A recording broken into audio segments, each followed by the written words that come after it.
It's Ramsey Dewey over here in Shanghai, China. Welcome to this edition of Q&A with the Coach.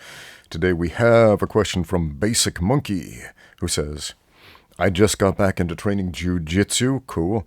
Previously had 2 months training. And this new gym I go to has many talented fighters, also cool. Whenever I'm rolling, my main goal is just to survive and not get submitted. And I try to cut off my openings and try to predict what they are going to do, which has honestly helped a lot when rolling with white belts like me since their setups are more predictable. My main question is, what else can I add to my training to help me improve, whether that be questions to ask myself, challenging situations to put myself in, goals for each roll, exercises? I know there are millions of things I can learn and do, but what do you think is best for me or any white belt to focus on to get a good baseline for the future? Well, one thing you're doing right now is focusing on defense, since that's kind of the theme of the white belt. Defense. Learn to not be easily squashed. Learn to keep those arms in so you're not getting armbarred constantly. Learn to protect the neck so you're not getting choked all over the place. And learn to escape bad positions, can you? Ask yourself this. Are you confident at escaping mount? At improving position from mount, from back mount, from knee mount, from side control? If not, fix that. So I personally recommend a lot of positional rolling or positional sparring. Start from the positions that give you trouble. Do you know what to do in half guard? Do you have a halfway decent game plan from half guard to attack, to defend, etc.? If not, spend time in those positions, on the top, on the bottom. Do you find yourself scrambling a lot?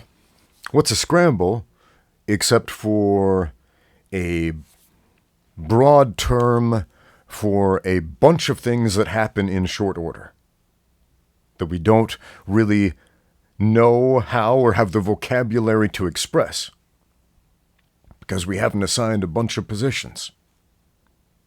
I saw a video today of a young man doing some takedown transitions. He goes for a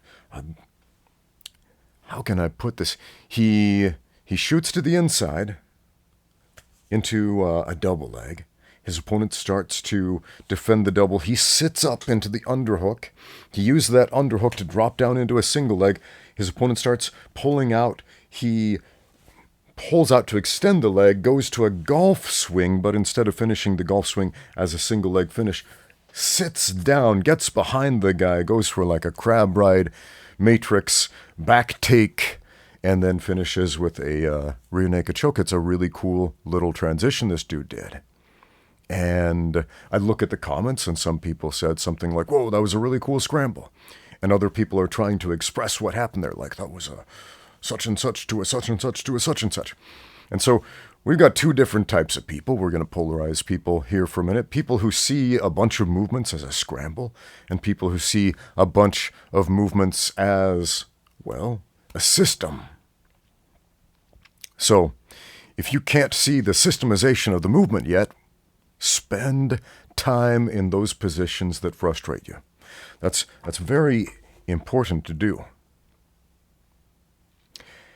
A book I would recommend if you haven't read it already, Jiu-Jitsu University by Saulo Ribeiro. It's good. It's good general information for anybody doing jiu-jitsu, especially if you're starting out. And one thing he points out is that the theme of the white belt is defense, as you pointed out. But he also gives specific themes to the other belts, the expectations of what he has for his students and so on.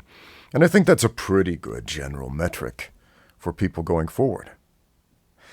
But what does Ramsey Dewey have to say? I find it's good to do defense, because if you don't know that, you're going to be submitted.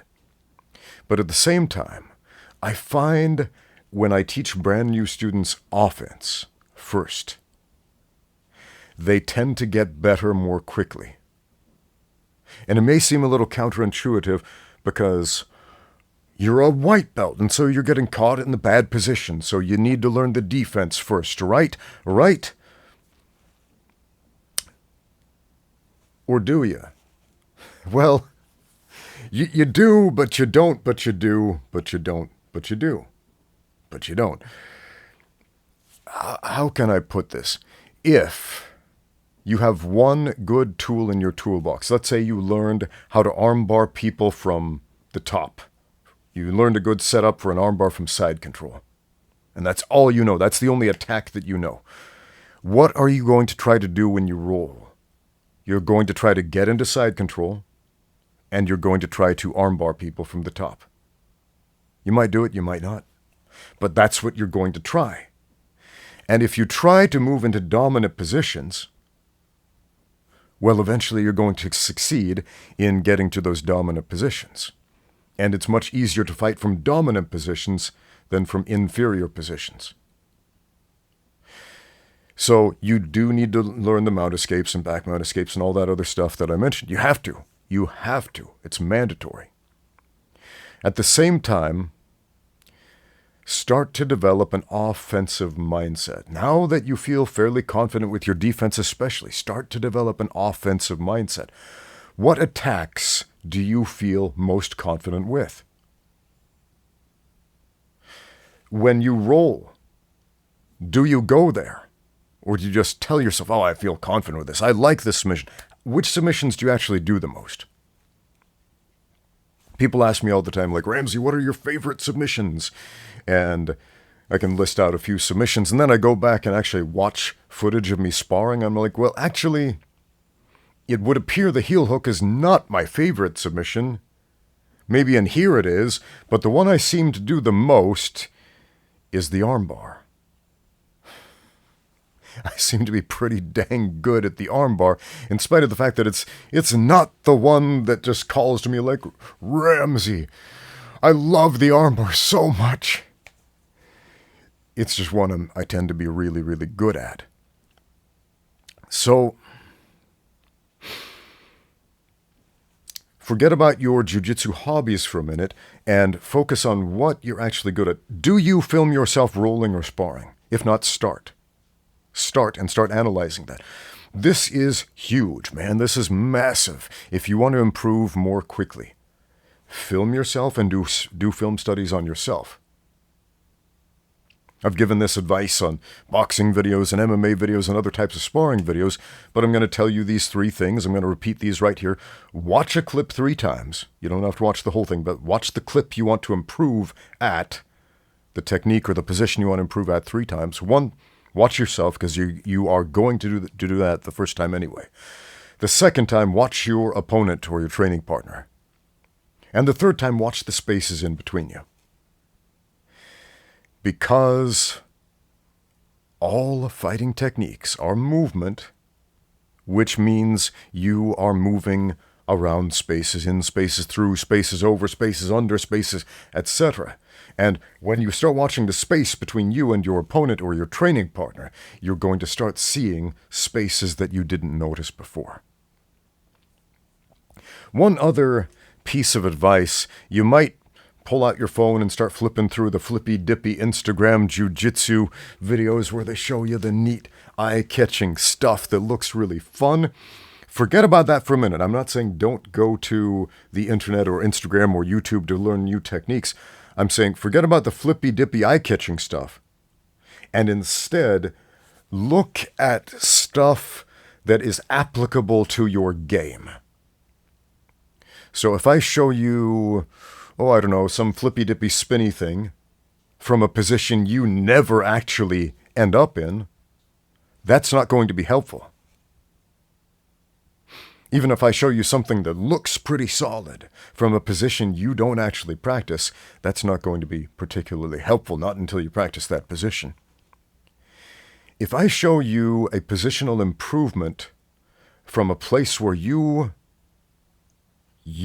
end up a lot, that is going to be helpful. If I show you an attack from a dominant position that you're good at getting to, that's going to be helpful.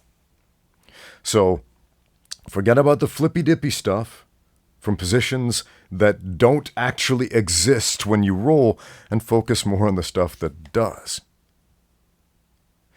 And this is one of the great disservices a lot of jiu-jitsu gyms do when they start their rolling if they don't start from real positions. And I'm talking to you, knee wrestling dudes, guys who start on your knees. That's not a position that exists in a fight. It's not a position that exists in a Brazilian Jiu-Jitsu tournament. It's not a position that exists in MMA. It's not a position that exists in self-defense. It's a position that only exists in some Jiu-Jitsu gyms for some reason. And it's weird, and I don't like it, and I think it needs to stop. Instead, start from a real position. Start from your feet. Start from the guard. Start from half guard. Start from dogfight. Start from knee mount. Start from back mount. Start from a position you actually find yourself in a fight, in a roll, in a jiu-jitsu tournament, in a self-defense situation, whatever your thing is. Start from one of those, man. That's going to be infinitely more helpful than starting from a place that doesn't actually exist in the real world of jiu-jitsu. Anyway, that's my rant about that.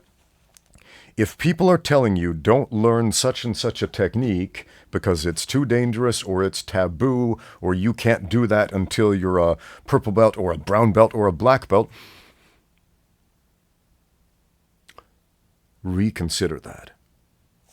Take, for example, in IBJJF tournaments, there are a lot of leg locks, knee bars, for example.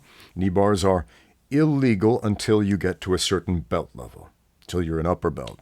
What is it now? I don't even remember. Purple belt, brown belt, one of those. But what if you wait until you're a brown belt to learn what a knee bar is? You're going to be at a huge disadvantage to those guys who learned what a knee bar is when they were a white belt. Just because you can't do it in a tournament yet doesn't mean you shouldn't learn it. So don't do yourself a big disservice. You should learn how to do the submissions, how to defend the submissions, how to apply them safely, how to train with those attacks safely from the get-go. What else? What else can I tell a fledgling white belt wanting to spread his wings and become better at jiu-jitsu? Relax, keep breathing, and when in doubt, try to be the guy in top. Thanks for watching. Now get out there and train.